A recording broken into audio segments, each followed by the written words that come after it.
ઓડિયન્સમાંથી એક ચિઠ્ઠી આવી. એક ભાઈ હતો, બહુ ઘાયલ હતો અને મારું સોંગ બહુ ચાલેલું, મેના રાણી વાળું. પાતળી કમર હરણી જેવી ચાલ રે.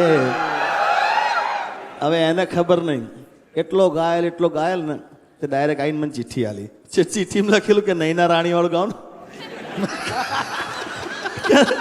નૈના રાણી કે નૈના રાણી. મેં કહ્યું અરે મેના રાણી તો બહુ આવી છે મારા જોડે, પણ નૈના રાણી પહેલી વાર આવી. મેં કીધું કોક હશે નહીં, એને ભૂલથી પોતાની વાડીનું નામ તમને આપી દીધું હશે. હા એટલે એવું થયું. પણ મારે કંઈક બોલું ત્યારે ઓડિયન્સ માંથી કોઈ ઊભું થાય કે મારા કોક દિવસ તમારે કોઈ બી ડાયરામાં શીતલ નામની ચિઠ્ઠી આવે ને તો એ મેં જ મોકલી હશે. આની બેબી બે વફા જે છે એનું નામ શીતલ છે. હા, અને એ મલકના નથી, એ આના હલકના મેના રાણી છે. પણ એક વખત સાહેબ, એક વખત મેના રાણી થઈ જાય. એક વખત અગર એના બે વર્ઝન હતા. એક પિક્ચરમાં મારા પિક્ચરમાં મેં ગાયું હતું, એ પહેલું બહુ ચાલ્યું હતું.